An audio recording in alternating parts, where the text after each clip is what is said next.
Hello students, कैसे हैं आप। तो आज हम पढ़ने वाले हैं नया टॉपिक, वो है लाल और पीली मृदा। इससे पहले हमने डिस्कस किया था काली मृदा और जलोढ़ मृदा के विषय में। जैसे कि हमने कहा था काली मृदा को क्या कहा जाता है, काली के पास की मृदा, ठीक है। और इसमें क्या है, फास्फोरस जो है बहुत ही कम मात्रा में पाया जाता है। उधर हम जलोढ़ में बात करें तो वहाँ पर पाए जाते हैं पोटास, फास्फोरस, और ये चूना युक्त होती है, ठीक है। तो इधर हम लाल और पीली मृदा के विषय में चल लेते हैं। तो इसका विस्तार देखिए कहाँ कहाँ दिया गया है। ये दिया है दक्कन का जो पठार है और उसके पूर्वी दक्षिणी हिस्सों में क्या है, इसके विषय में दिया गया है, ठीक है। और ये किस प्रकार से विकसित होती है, आग्नेय चट्टानों पर। कहाँ होती है, आग्नेय चट्टानों पर, जहाँ कम वर्षा पाई जाती है वहाँ पर ये विकसित होती है।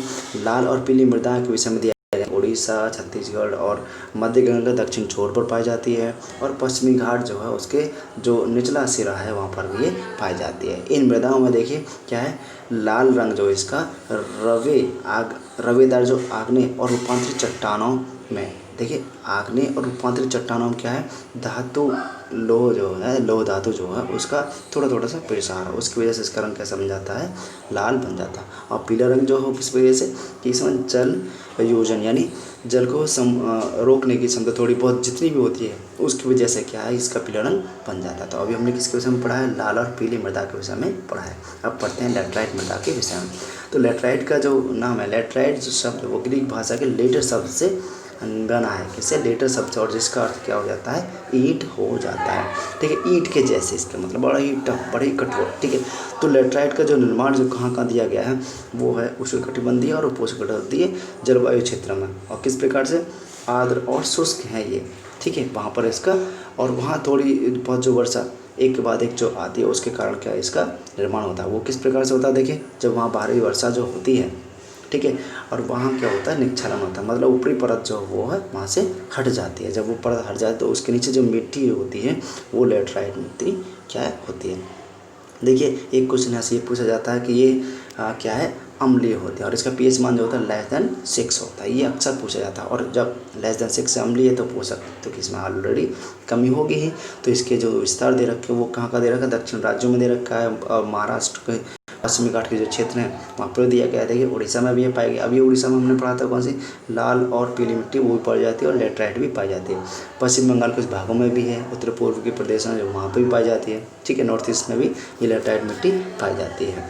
तो स्पेशली देखिए ये केरला के जो भाग है वहाँ पर भी क्या है, ये पाई जाते हैं। तो हमने कहा पश्चिम भाग जो है, पश्चिमी घाट जो हैं उसके जो क्षेत्रों में भी क्या ये मिट्टी पाई जाती है, ठीक है। तो जहाँ इस मिट्टी में पर्णपाती और सदाबहार वन पाए जाते हैं, ये क्वेश्चन पूछ लिया जाता है। तो सदाबहार वन और पर्णपाती जो वन है ये, इनके लिए कौन सी मिट्टी जो अच्छी रहती है, तो वो कौन सी है, लेटराइट मिट्टी होती है, ठीक है। वहाँ पर क्या ह्यूमस प्राप्त कैसे बन जाता है, ह्यूमस वहाँ पर, ठीक है। तो सदाबहार वन और ये जो होते हैं उनकी जो पत्तियाँ गिरती रहती है, उन पत्तियाँ गिरने से वहाँ जो कुछ ह्यूमस बन जाता है और ये मिट्टी वहाँ पर बनती रहती है। लेकिन विरल वनस्पति और अर्धशुष्क पर्यावरण में इसमें ह्यूमस की मात्रा क्या है, कम पाई जाती है। विरल वनस्पति, देखिए ये आपको दिया गया, ये है लेटराइट, ये मिट्टी है लेटराइट, ठीक है। ये ऐसी कठोर रहती है। अब यहाँ पर जो ये वन जो होंगे, थोड़ी बहुत पेड़ पौधे जो होंगे उनसे उनकी पत्तियाँ वगैरह सब गिरते रहेंगे तो उससे क्या बन जाएगा, ह्यूमस बन जाएगा। लेकिन विरल वनस्पति होगी तो वहाँ पत्तियाँ इतनी गिरेंगी ही नहीं, ठीक है। तो ह्यूमस की मात्रा क्या है, कम होती है। स्थल और कमोन की स्थिति के अनुसार का अपरदन और भूमि निम्नीकरण की संभावना भी होती है, ठीक है। मृदा संरक्षण की उचित तकनीक अपनाकर इन मृदाओं पर कर्नाटक, केरल और तमिलनाडु में चाय और कॉफ़ी उगाई जाती है। ये क्वेश्चन इंपॉर्टेंट हो जाता है कि चाय की खेती के लिए किस प्रकार की मिट्टी का प्रयोग किया जा रहा है। तो कौन सी मिट्टी का प्रयोग किया जा रहा है, कौन सी मिट्टी का प्रयोग किया जा रहा है, तो कौन सी मिट्टी का प्रयोग किया जा रहा है, यहाँ पर लेटराइट मिट्टी का चाय और कॉफ़ी उगाने के लिए। स्पेशली कहाँ, केरल में, तमिलनाडु में, कर्नाटका में, ठीक है। तमिलनाडु, आंध्र प्रदेश और केरल की लाल लेटराइट मिट्टी में काजू भी बहुत उगाए जाते हैं। तो ये भी क्वेश्चन पूछ लिया जाता है, ठीक है।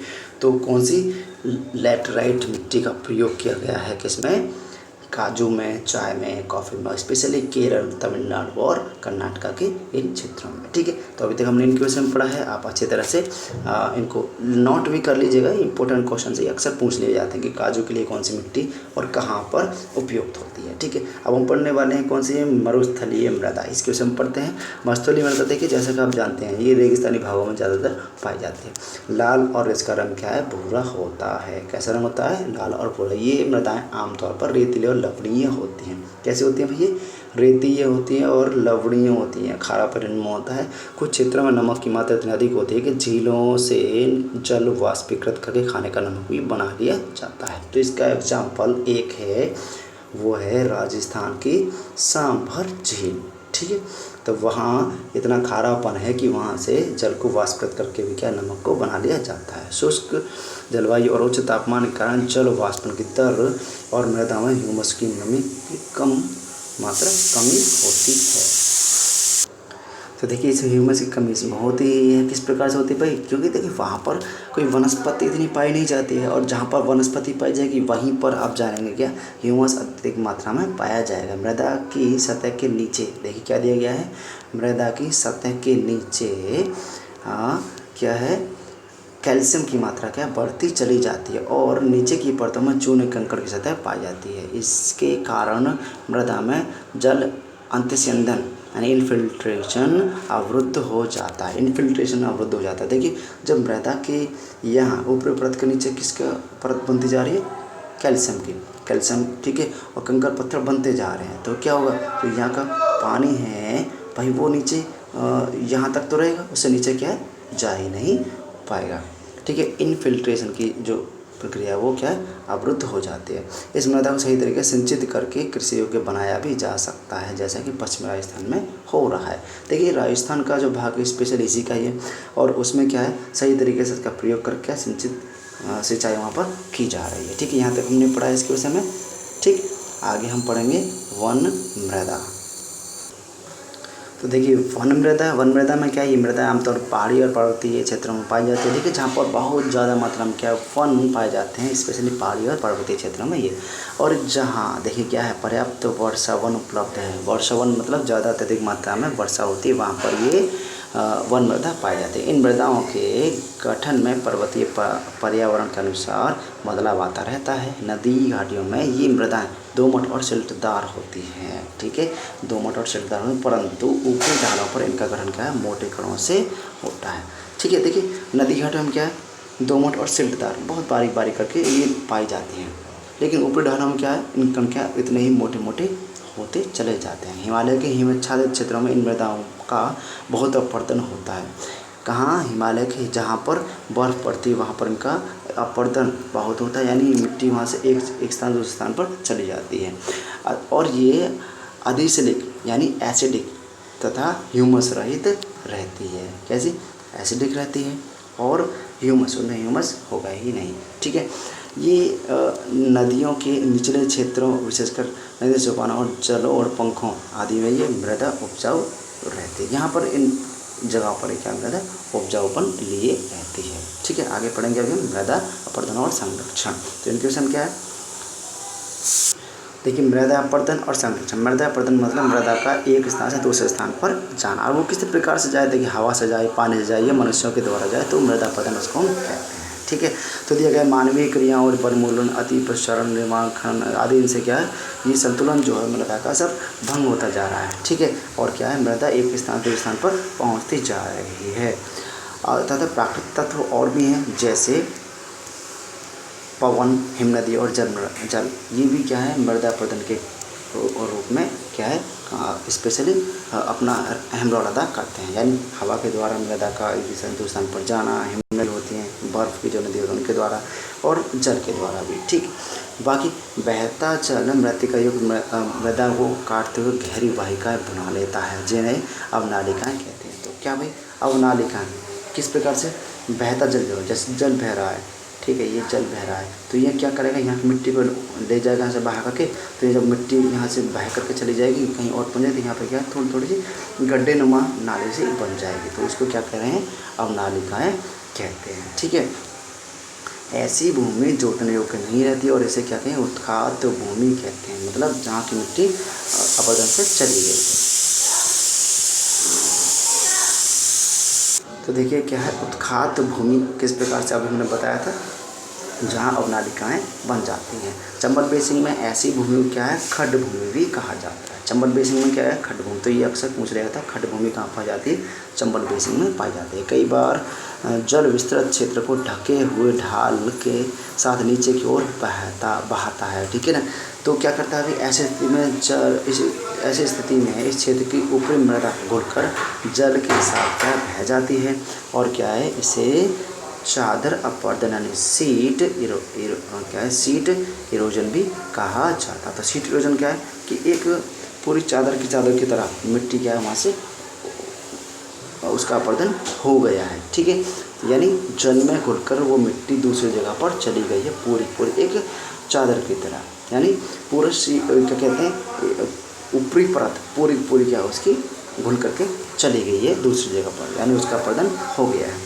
तो पवन द्वारा मैदान अथवा ढालू क्षेत्रों में मृदा को उड़ा ले जाने की प्रक्रिया को पवन अपवर्तन कहते हैं, ठीक है भाई। पवन के द्वारा कहा जा रहा है तो पवन अपवर्तन है।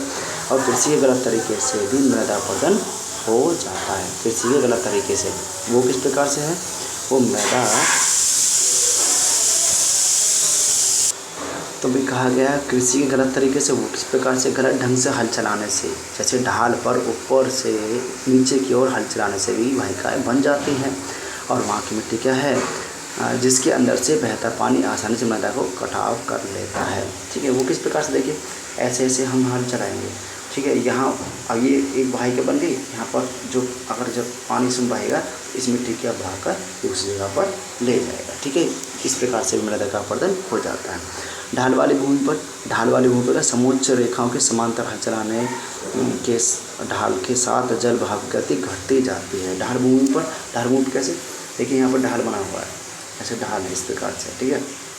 मतलब इस पर हम इस प्रकार से हल चलाएंगे, तो इस प्रकार से हल चलाएंगे तो जो पानी है ना वो इसको बहा नहीं पाएगा, क्योंकि अगर हम इस प्रकार चलाएंगे तो यहाँ पानी ऐसे बह सकता है मिट्टी को ले जाएगा, लेकिन ये तो इस प्रकार से है, अब नालिका इस प्रकार से बही हुई है तो मिट्टी बहेगी नहीं। तो ये कह रहे हैं समोच्च रेखाओं के समांतर, तो ये क्वेश्चन पूछ लिया जाता है समोच्च रेखाओं के समांतर के हाथ चलाने से मिट्टी का कटाव क्या है कम होता है। तो ये एक प्रकार है जिसको हम क्या कहते हैं काउंटर फ्लोइंग या समोच्च जुताई भी कहते हैं। ढाल वाली भूमि पर सोपान बनाए जाते हैं, सोपान कृषि प्रजनन को नियंत्रित करते हैं, यानी एक प्रकार से ढाल वाली भूमि पर ऐसे हम क्या है एक मेड़ टाइप से बना लेते हैं और वो मृदा प्रजनन क्या है रोक लेते हैं। पश्चिमी और मध्य हिमालय में सोपान और सीढ़ीदार कृषि क्या है काफ़ी विकसित होती है। बड़े खेतों को पट्टियों में बांटा जाता है और फसलों के बीच में घास की पट्टियाँ भी क्या उगाई जाती हैं। ये पवनों द्वारा जनित बल को कमज़ोर करते हैं। इस तरीके को पट्टी कृषि या स्ट्रीप फार्मिंग भी कहते हैं। पेड़ों को कतार में लगाकर रक्षक यानी क्या कहते हैं शेल्टर पैड यानी रक्षक मैकला बनाना भी पवनों गति को क्या कम करता है। इन रक्षक पट्टियों का पश्चिम भारत में रेत के टीलों के स्थायीकरण में महत्वपूर्ण योगदान है। तो देखिए 3 प्रकार दिए गए हैं मृदा अपरदन को रोकने के लिए। वो किस प्रकार से देखिए पवन के द्वारा देखिए, एक तुम क्या करते हैं इस प्रकार से सोपान कृषि कर लेते हैं, एक क्या है पट्टी कृषि यानी एक खेत है, ठीक है, इसमें यहाँ पर मेड़ बना दी और यहाँ पर क्या है घास उगा दी, ठीक है, यहाँ पर भी घास उगा दी तो मिट्टी उड़ेगी नहीं। और फिर क्या है एक ये प्रकार है कि यहाँ पर क्या हमने क्या है पेड़ लगा दिए, रक्षक निकला बहुत सारे पेड़, इसमें ये हमने ऐसे पेड़ लगा दिए, आगे यहाँ पेड़ लगा दिए तो कोई मिट्टी यहाँ से उड़ने वाली है ही नहीं, ठीक है। यहाँ तक हमने पढ़ा। तो पर्यावरण के थोड़ा सा यहाँ पर फैक्ट दिया गया, इसको जान लेते हैं। तो भारत के पर्यावरण की दशा तो किस प्रकार से देखिए कुछ एग्जाम्पल दिया गया है, आप चलो इसको पढ़ लीजिएगा। इसमें थोड़ा बहुत दिया गया है कि क्या सुखो माजरी में एक गांव का नाम दिया गया है, झाबुआ जिले में दिया गया है। क्या है वन घनत्व वृक्ष घनत्व जो 1976 में 13 प्रति हेक्टेयर था, यानी हेक्टेयर में कितना 13 वृक्ष था, जो 92 में बढ़कर 1992 बढ़ कितना हो गया 1272 प्रति हेक्टेयर हो गया। तो ये दिया गया कि धीरे धीरे क्या है इस पर विचार किया जा रहा है और क्या है इस जो वृक्ष घनत्व क्या है बढ़ाया जा रहा है, लेकिन कहीं कहीं पर क्या है वृक्ष को कटाव भी किया जा रहा है। तो उसके लिए देखिए हमको कुछ आंदोलन या कुछ इस प्रकार के कुछ वो चलाने पड़ेंगे छोटे छोटे, जिनसे वृक्ष कटाई को रोका जाए और प्रकृति को अच्छी तरह से बचाया जाए।